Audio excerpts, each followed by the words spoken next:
तो गुरुद्वारे थे, गुरुद्वारों के आसपास सिगरेट, तंबाकू और तंबाकू की दूसरी चीजें बिकने के लिए आंदोलन किया।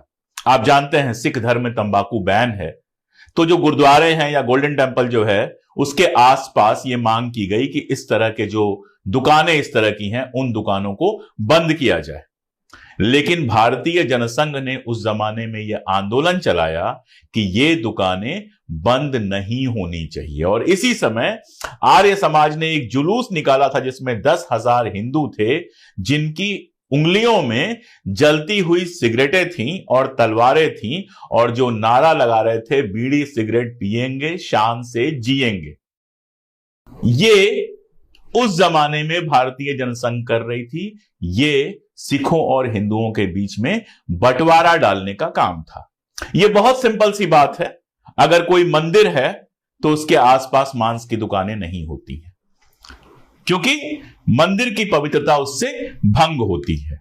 ऐसे ही सिखों की उस जमाने में मांग थी कि जो गुरुद्वारे हैं उनके आसपास बीड़ी सिगरेट नहीं बिकना चाहिए। लेकिन इस मांग को दरकिनार करते हुए, इस मांग का विरोध करते हुए भारतीय जनसंघ ने बाकायदा उस जमाने में जुलूस निकाला था, बीड़ी सिगरेट पिएंगे, शान से जिएंगे। तो आप समझ सकते हैं कि सिखों की कितनी हमदर्द भारतीय जनसंघ या अब भारतीय जनता पार्टी रही है। बहुत डिटेल में मैं नहीं जाऊंगा, लेकिन चाहे वो पंजाबी सूबा आंदोलन हो, चाहे बीड़ी सिगरेट हटाने की मांग हो, और चाहे 1984 की मांग हो, लगातार पहले भारतीय जनसंघ और फिर भारतीय जनता पार्टी ने इसको सांप्रदायिक हिंदू बनाम सिख बनाने की कोशिश की है। इसका एक और उदाहरण गुरजंत सिंह ही देते हैं। बताते हैं कि 14 फरवरी, अक्टूबर में इंदिरा गांधी की हत्या हुई है, मैं बात कर रहा हूं फरवरी की। 14 फरवरी 1984 को भारतीय जनता पार्टी के जो राष्ट्रीय स्तर के नेता थे हरबंस लाल खन्ना, उनके साथ कुछ और इसी पार्टी के लोगों ने गोल्डन टेंपल का जो स्वर्ण मंदिर है उसका एक मॉडल बनवाया और उस मॉडल को पब्लिकली जनता के बीच में नष्ट किया, तोड़ा, और इस तरह से सिख धर्म का जो सबसे बड़ा गुरुद्वारा है हमारे देश में उसका अपमान किया। अमृतसर रेलवे स्टेशन के पास ये गोल्डन टेंपल और गुरु रामदास की जो फोटो थी उसका अपमान किया गया। अब बात आती है ऑपरेशन ब्लू स्टार की। ऑपरेशन ब्लू स्टार आप जानते हैं कि स्वर्ण मंदिर के अंदर सरकार ने सेना भेजी थी और इसके लिए आज तक इंदिरा गांधी की या कांग्रेस की लानत मलामत होती है। सारा किस्सा ही वहीं से शुरू हुआ जब जो आपका स्वर्ण मंदिर था उसके अंदर जो आतंकवादी छिपे हुए थे उनको मारने के लिए इंदिरा गांधी ने ऑपरेशन ब्लू स्टार किया। सैनिक स्वर्ण मंदिर में घुसे।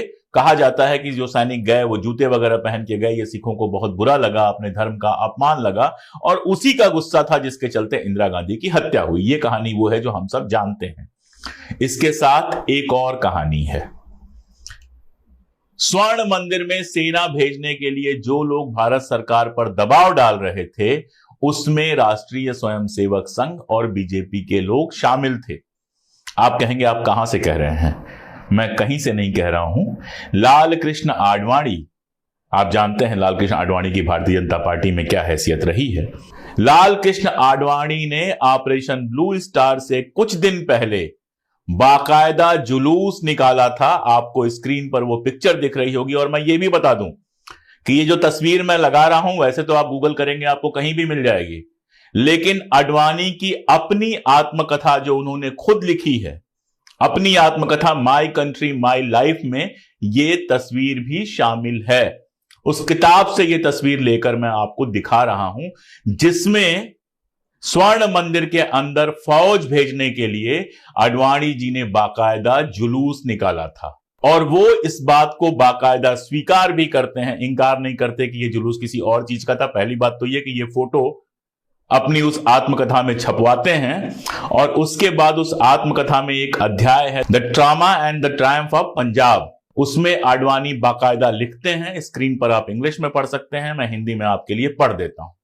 वो लिखते हैं, बीजेपी के इतिहास में एक प्रमुख जन आंदोलन भिंडरावाले और उसकी निजी सेना के सामने सरकार के आत्मसमर्पण के खिलाफ था।